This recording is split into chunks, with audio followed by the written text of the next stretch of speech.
Good morning students, मैं चंद्रकांता आज आपको कक्षा 9 में जो टॉपिक है उपसर्ग उसके विषय में समझा रही हूँ। वैसे मैंने इससे पहले की वीडियो में उपसर्ग के बारे में आपको विस्तार से समझा दिया है।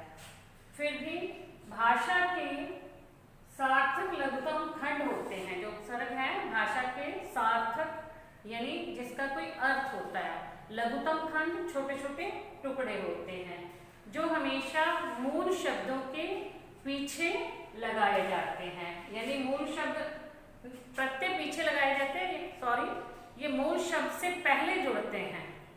जो मूल शब्द दिया गया उससे पहले उपसर्ग लगते हैं और प्रत्यय जो है वो पीछे जोड़े जाते हैं। तो इसकी परिभाषा जो है उपसर्ग की, वो जो शब्दांश शब्दों के पहले जुड़कर, शब्दांश शब्दों के छोटे छोटे अंश शब्दों के पहले जुड़कर उनके अर्थ में परिवर्तन या विशेषता उत्पन्न करते हैं, उपसर्ग कहलाते हैं। तो आपने वो वीडियो देखा होगा तो उपसर्ग के बारे में आपको पता चल गया होगा। तो आज मैं आपको वो उपसर्ग करवा रही हूँ जो हमारी बुक में लेसन दिए गए हैं। तो उस लेसन में उपसर्ग हैं, तो वो जो है आपको याद करने, क्योंकि जब 10th में बोर्ड का एग्जाम होता है तो ज़्यादातर जो ग्रामर का सिलेबस है वो सारा लेसन के पीछे जो दिया जाता है, किसी भी पाठ के पीछे जो व्याकरण दी गई है उसी में से अधिकतर जो है पेपर में आता है। तो मैं आज आपको उपसर्ग करवा रही हूँ जो आपके जितने भी पाठ हैं जो हमने कर लिए हैं उसके पीछे दिए गए हैं, या पाठ के अंदर से कुछ शब्दों को छांट करके उनके जो है उपसर्ग बताए गए हैं। अब देखो उसका, अब उपसर्ग जो है उसमें मूल शब्द और जो उपसर्ग वो अलग अलग करके लिखने हैं।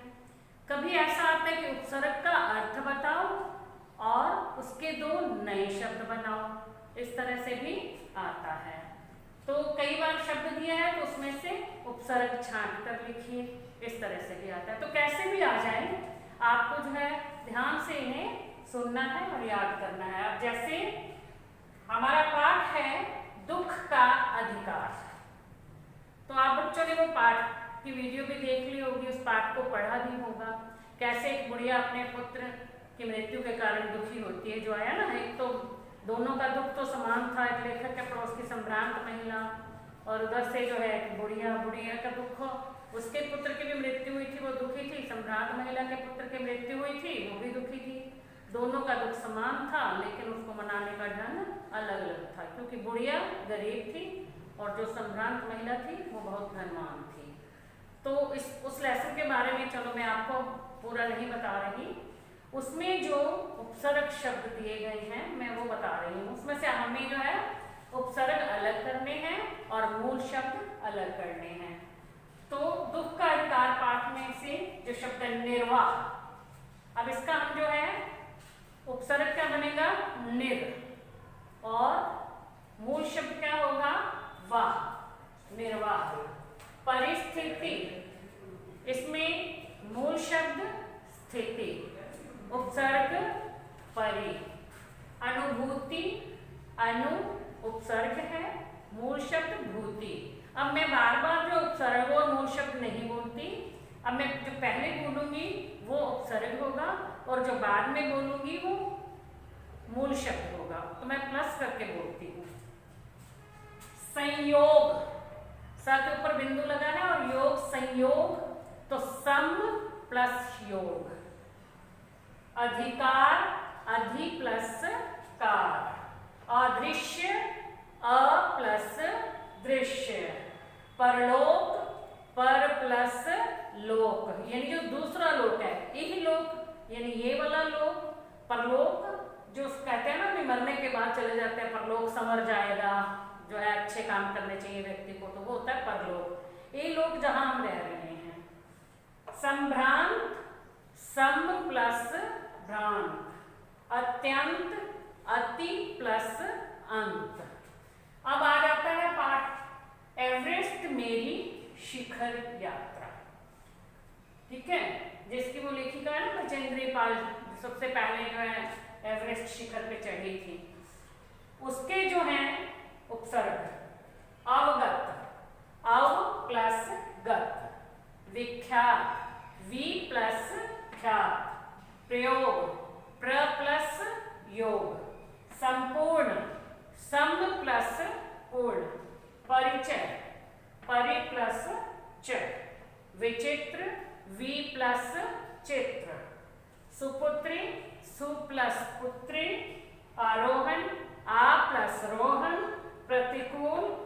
गति प्लस कूद।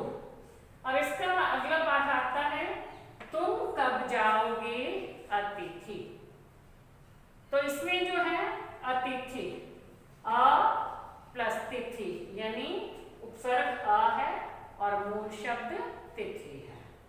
आगमन आ प्लस गमन। संभावना सम प्लस भावना। अब इसमें जो है ऊपर बिंदु लगा ना, तो ये वाला इसका जो है उपसर्ग होगा सम। सम प्लस भावना। अज्ञात अ प्लस ज्ञात। सपरिवार स प्लस परिवार। उपवास उप प्लस वास। स्वागत सु प्लस आगत। बावजूद बा प्लस वजूद। निर्मूल निर प्लस मूल। अब अगला जो आपका लेसन है हमें वो हम जो है संचयन पुस्तक में से पाठ नंबर 1 जिसका शीर्षक है गिल्लू, तो वो हमने लेसन कर लिया है। उसमें है सघन स प्लस घन। प्रभात प्र प्लस भात। विश्वास वी प्लस श्वास। प्रयुक्त प्र प्लस युक्त। परिचारिका परि प्लस चारिका। प्रारंभ प्र प्लस आरंभ। तो ये जो है पुस्तक में जो पाठों के पीछे दिए गए हैं उपसर्ग, व्याकरण का और बहुत सा काम दिया होता है, तो उसमें से आज जो है हमने सिर्फ उपसर्ग लिए हैं। अब बच्चों आप ये सारे उपसर्ग जो हैं इन अपनी नोटबुक में लिखोगे, मतलब उपसर्ग अलग करके लिखोगे और मूल शब्द अलग करके लिखोगे। आप कैसे लिखोगे? कॉपी में जो बनाओगे यहाँ लिख लोगे जैसे उपसर्ग, फिर इसका हमें अर्थ बताना है, इसका अर्थ क्या है, फिर इसका मूल शब्द क्या है। इस तरह से आप जो है 3 ऐसे बॉक्स बना लोगे और उसमें उपसर्ग जो पहला आपने जैसे लिखा निर्वाह, ठीक है। अब निर्वाह पहले तो हमने में निर्वाह शब्द लिखा, उसमें उपसर्ग है निर, ठीक है। अब मूल शब्द क्या हुआ? वाह, निर्वाह।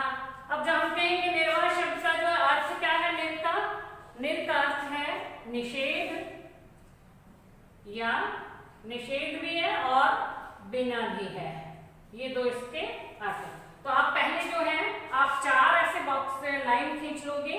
पहले आप शब्द लिखोगे, फिर उसमें से उपसर्ग अलग करके लिखोगे, फिर उस उपसर्ग का अर्थ बता दोगे, उसके बाद उसका मूल शब्द जो है वो बता दोगे। तो इस तरह से आपने कॉपी में लिखना है। अब जैसे निर शब्द का अर्थ क्या हुआ? निषेध और बिना। इसी तरह से परि शब्द का अर्थ क्या होता है? चारों ओर या अधिक। अनुभूति में जो हमने कहा है अनु शब्द का क्या अर्थ हुआ? उपसर्ग का समान। संयोग में सम शब्द का जो अर्थ है सुंदर भी होता है, पूर्णता भी होता है। और अधिकार में जो है अधिक शब्द का क्या अर्थ है? बड़ा भी है, ऊपर भी है और समीप भी है। किसी शब्द का अर्थ एक ही होता है, किसी के 2 और 3 भी हो सकता है, मतलब ज्यादा अर्थ भी हो सकते हैं, एक से अधिक अर्थ होते हैं। तो अब आपको समझ में आ गया होगा, तो आपने कैसे करना है? पहले ये शब्द लिखोगे, शब्द के बाद उसका उपसर्ग जो है अलग करके लिखोगे, फिर उस उपसर्ग का अर्थ बताओगे और उसके बाद उसका मूल शब्द लिखोगे, ठीक है। तो आपको समझ में आ गया होगा। अब आप ये सारा काम जो है उसमें कर लेना। और यदि आपको थोड़ा सा उपसर्ग के बारे में कहीं से समझ में नहीं आ रहा, तो इससे पहले जो उपसर्ग की वीडियो बना के मैंने भेजी है उसे आप दोबारा देख लेना और अच्छी तरह से समझ लेना। Thank you.